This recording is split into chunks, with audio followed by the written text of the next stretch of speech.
87 million pesos nga kantidad sa mga proyekto sa probinsya, gidawat sa upat ka barangay dito sa Dapitan City. Alang sa kinatibukang detalye, dawato nato si Steven Bibiloni. Opisyal nga giturnover ni Governor Roberto Y. ang mga proyekto sa gamhanang probinsyal nga mikabat sa kantidad nga 87 milyones ka pesos ngadto sa Barangay Hilltop, Barangay Ilaya, Barangay Baaw ug Barangay Dampalan sa Dakbayan sa Dapitan kaniadtong Marso 17 ning tuiga. Emosyonal gidawat ni Barangay Chairman Eduardo Blagaw sa Barangay Hilltop ang mga proyekto nga gilangkuban sa concreting of 500 meters Barangay Road, construction of water supply system, construction of single-phase lateral line, 6 units solar streetlights ug 2,000 meters number 6 service drop wire. Sa mensahe ni Mr. Bulagaw, ilang gipamulo nga sukad tuig 2007, wala makatilaw ang ilang barangay ug pag-turnover sa mga proyekto ug niini dako ang iyang pagpasalamat sa gobernador sa probinsya. Gawas sa mga nahisgutang mga proyekto, aduna usab 52 ka mga bubong nga makabenepisyo sa ongoing installation of household electrification nga personal nga proyekto sa gobernador ingon man upat ka benepisyaryo sa thumb materials gikan gihapon kang Governor Uy.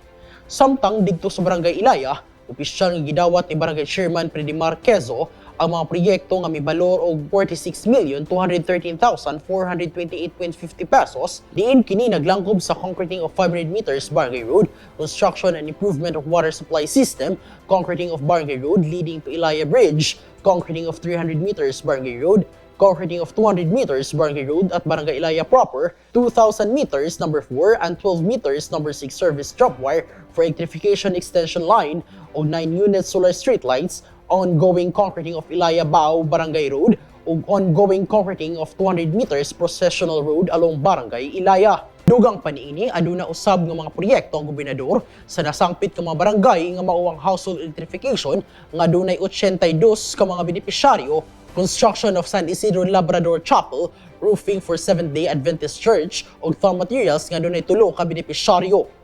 Mapasalamaton si Barangay Chairman Quezo sa mga kalambuan nga nabatunan sa ilang barangay, ilabi na ang pagkongkreto sa ilang mga kadalanan nga nahimo lamang ubos sa administrasyong Uy.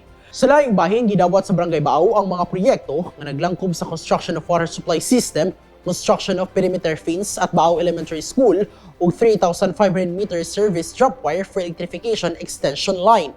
Nakadawat usab ang makatawhan sa mga barangay ug mga proyekto nga personal nga gipunduhan sa gobernador, diin lakip niini ang rehabilitation of Seventh-day Adventist Church ug thumb materials nga dunay usa ka benepisyaryo.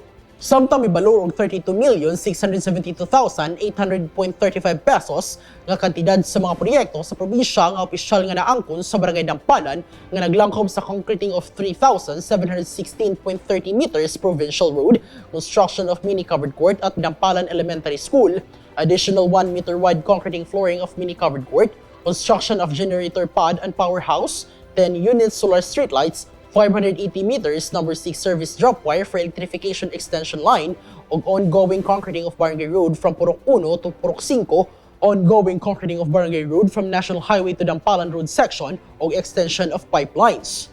Nakabenepisyo usab ang pulo ka bubong sa personal nga proyekto sa gobernador nga maong household electrification. Gitugyan usab ngadto sa usa ka benepisyaryo ang thumb materials nga gikan gihapon sa kaugalingong busa sa gobernador. Ang mga nagkadaiyang mga proyekto sa probinsya nga malungtarong gibubo o mapahimuslan sa naisgutang mga barangay, mapasalamatong gidawat ni Dapitan City Vice Mayor Jimboy Chan kinsa mitunol usab niini ngadto sa mga opisyalis sa upat ka barangay. Isin inyo sa pinigalan din sa barangay sa Ilaya o masigarbuhon kung padawaton o kinasing-kasing nga gidawat sa gihatag sa ato ang gobernador Roberto Y. yung mga proyekto na nagtitidad sa 46,413,428.50 centavos. Akong may nagpasalamat kasi ang nahimo ang instrumento sa Ginoo aron mahatag din ang kinatong tanan. Sa ngalan sa ato ang barangay sa Baaw, akong may nitod na pagpasalamat sa tanan nga mga proyekto nga gihatag sa atong mahandong gobernador Roberto Y. sa pinasing-kasing atong gidawat, atong dawaton ang mga proyekto nga aniya na sa atong barangay o atong nga napahimusgan. Isip ba? Pagdawat kay yabi sa natong mga proyekto, no? Dako kay kong pasalamat sa atong gobernador Proyekto sa proyekto yang gihatag kanato nga sa pagpili sa paghatag. Alang sa atong turnover ceremony karong hapuna nga gihatag sa atong provincial nga mga budget. Walang sugod ni tabo nga gikan sa 2007. Wala po sugod na kay tabo. Naawa po sugod na ka dawat o ingon ani nga naay turnover na ni tabo dili sa atong barangay. Kung dili, salud! Magpabiling updated sa mga pinakaulayng kalambuan ning atong probinsya. I-like ug i-follow ang among Facebook page ug mag-subscribe sa among YouTube channel.